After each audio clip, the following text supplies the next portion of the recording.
Hey y'all, it's Andrew with Free Tours by Foot New Orleans, and today we are going to show you one of the most remarkable cemeteries in New Orleans, St. Louis Cemetery number 3. I say we, but momentarily I'm going to turn it over to my colleague Daniel, who knows this place best of all. So y'all are going to be meeting somebody new today.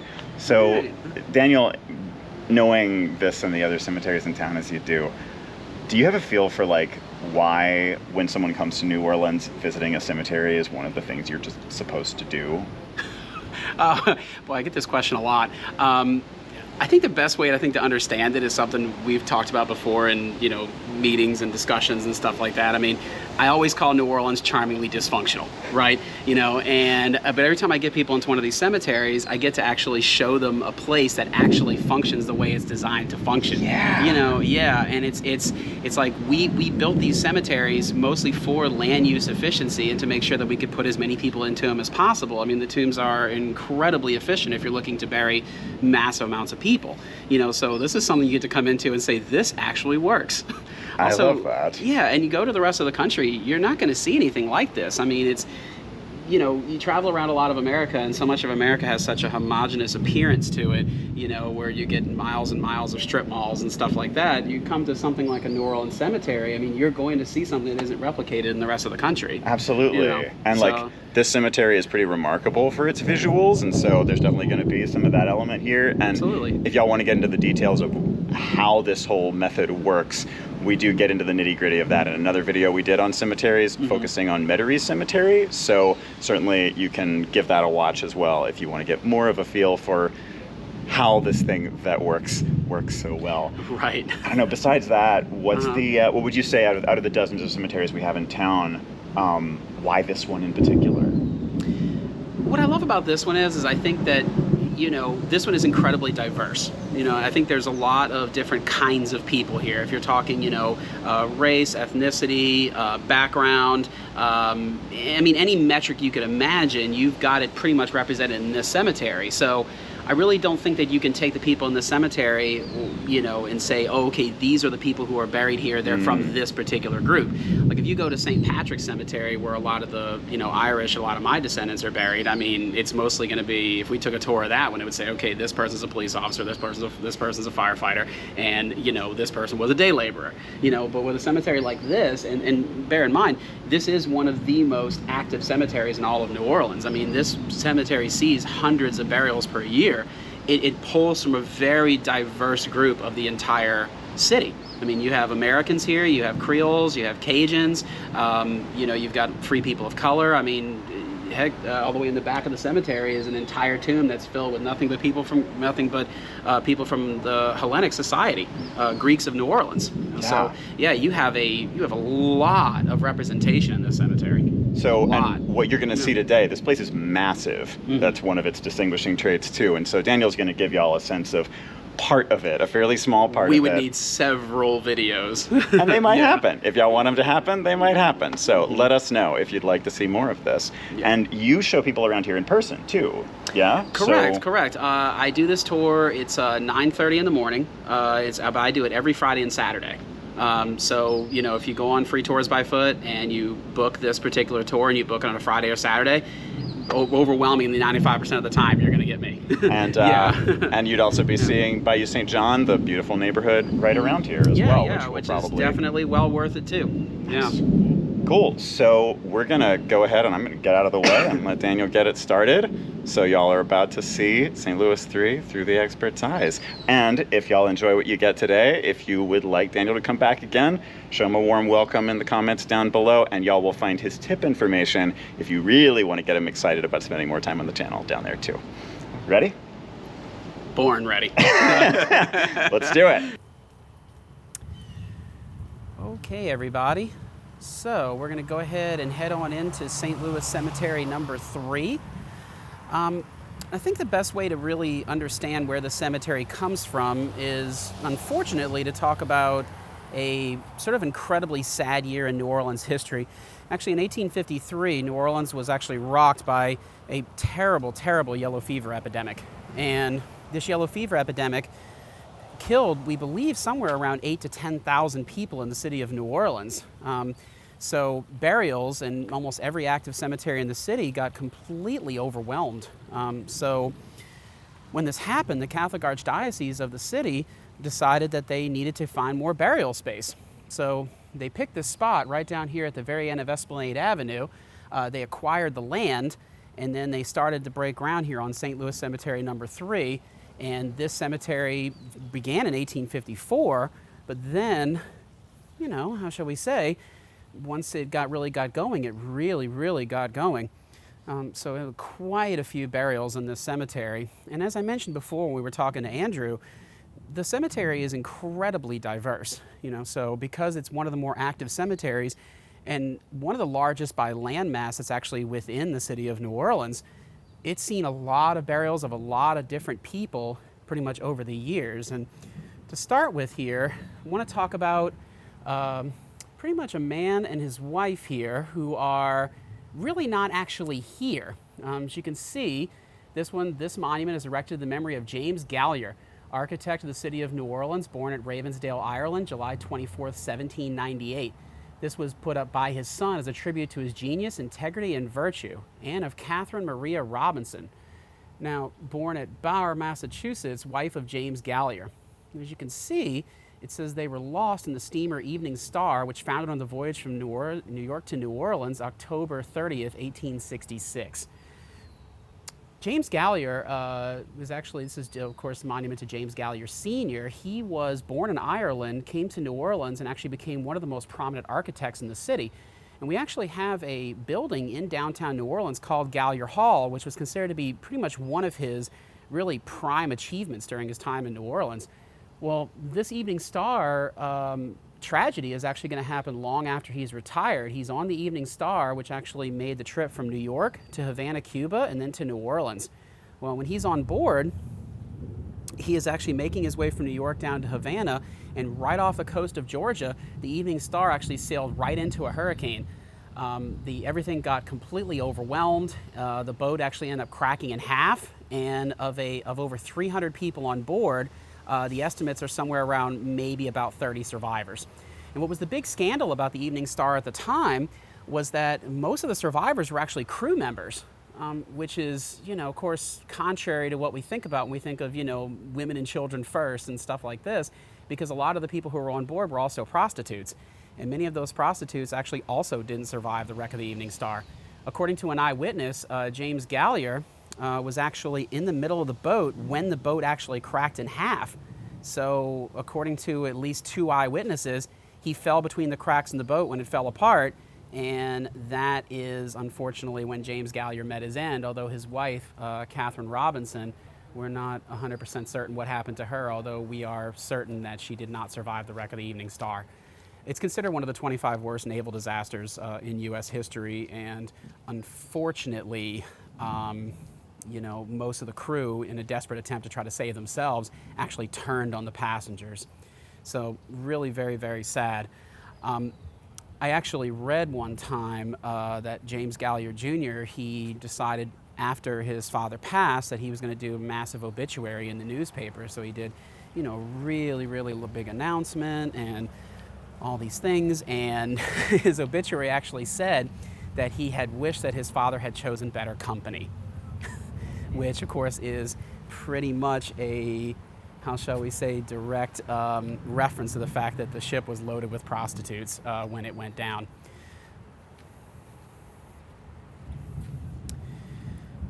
Now, another person I'd like to talk about right here that I think you guys will find very interesting is this is Chef Paul Prudhomme. He's pretty much, I'd say, a household name here in Louisiana. He was one of the most celebrated and most popular chefs in the entire city. Chef Paul Prudhomme was born in 1940 in a little town outside of Opelousas, Louisiana, and he pretty much was taught to cook by his mother. And so Paul Prudhomme eventually relocated to New Orleans. He actually got here in the 1970s, and then he actually got elevated up to executive chef of Commander's Palace Restaurant, which, of course, you guys have know this sitting in our Garden District neighborhood, and it's a beautiful old Creole establishment, and he came in as a Cajun chef. Now, when we talk about the Cajuns versus the Creoles, of course, a lot of the Cajuns were a descendant of pretty much mostly French-speaking Catholics who inhabited what is now today Eastern Canada, who were forced off their land in the 1750s by the British Empire, and many of them ended up down here in New Orleans and moved out to the swamps kind of west of the city and formed pretty much a brand new kind of Southwest Louisiana culture. So he's definitely a big part of this culture. And when he comes to New Orleans and takes over at this Creole restaurant, he's going to do a lot of kind of tinkering with the menu and many other things. And well, as he transitions out of Commander's Palace Restaurant, he's going to open up his own restaurant, which is, of course, K. Paul's Louisiana Kitchen in the French Quarter, which unfortunately during 2020 did not survive the COVID lockdown and has closed for good. But it was one of the best restaurants in the city as far as, especially with gumbo. Their gumbo was absolutely fantastic. I mean, one of the best in the city as far as I was concerned. But Paul Prudhomme, he is pretty much known as a legendary chef. And then once he got his own restaurant, he also is going to begin to invade pretty much your television screen in every single grocery store in America. Paul Prudhomme invented his magic seasoning, which is sold in pretty much every grocery store in the country, and he got people to realize that you really don't have to be in Southeast Louisiana to be able to cook Cajun food. If you know the techniques and you have the correct ingredients, you too can cook really good Cajun food. And then he also started his TV show, and his TV show was Always Cooking with Paul Prudhomme. And that thing was on public television for years. He would just sit on TV and he would cook and tell stories. I mean, just a real character.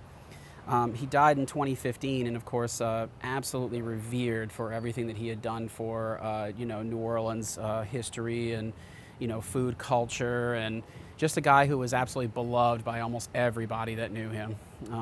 And I never really heard an unkind word spoken about him.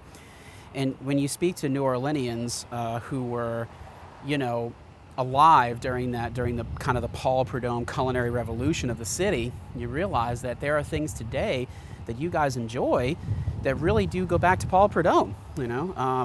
Things like if you ever eaten a Cajun chicken sandwich in your life, that blackened Cajun seasoning that they would use, that is, pretty much ties almost directly back to him.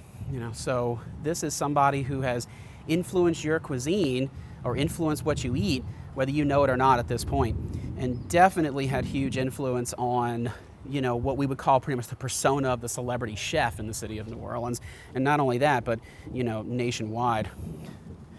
Last little thing to say about Paul Prudhomme, he was actually working at the Zurich Classic golf tournament. He was actually hired to do the catering for the tournament. And he was sitting there and he was stirring a big pot of jambalaya, as he tells it. He says he's finishing up this jambalaya and he felt something hit his back. And it was actually in his back, kind of just below his right shoulder. And Paul Prudhomme, he thought that he had been stung by a bee. It turns out that is not what happened at all. Paul Prudhomme was hit by a bullet. He was hit by a .22 caliber shell, which actually grazed his back and then landed on the ground and was found. So a lot of times, just to kind of like mess with my friends and everything, I'll kind of tell them, I'll say, hey, did you guys know Paul Prudhomme was shot? And of course their eyes always get wide and they don't know what to say. And I'm like, well, he was really shot by what I believe was a falling bullet. It's highly doubtful someone walked into the Zurich Classic with the intention of shooting Paul Prudhomme.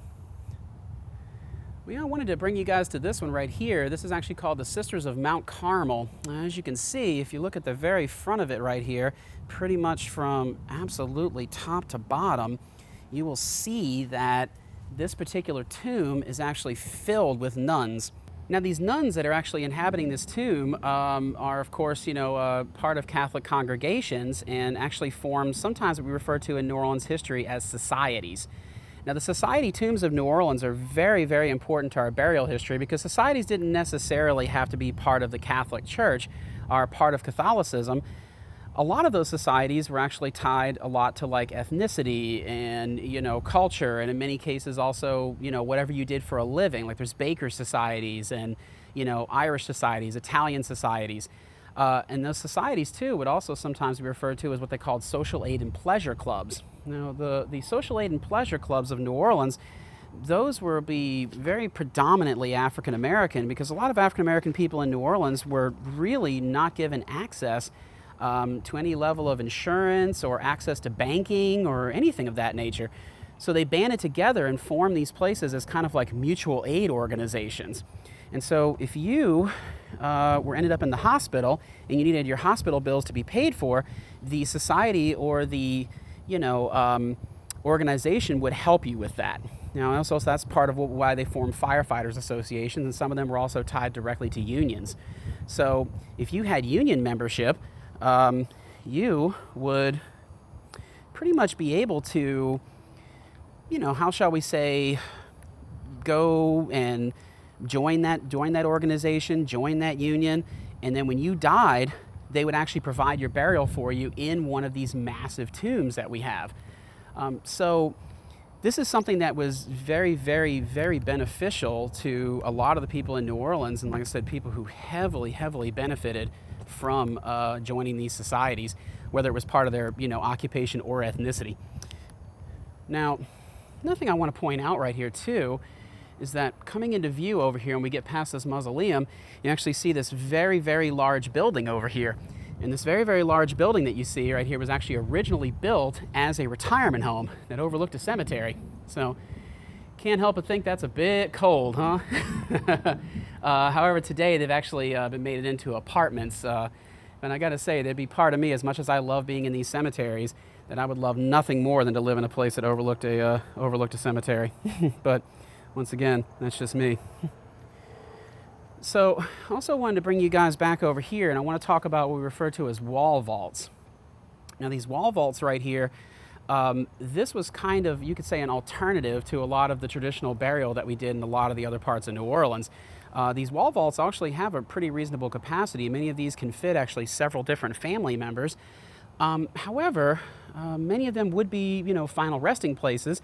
But at the same time, some of the wall vaults could also really be used for what you would kind of refer to as sort of I guess you could say kind of a short-term rental, because when we were talking about earlier about the yellow fever epidemic that racked New Orleans in 1853, when yellow fever was pretty much ravaging the entire city, what you got, unfortunately, was sometimes several members of a family would die pretty much at the exact same time.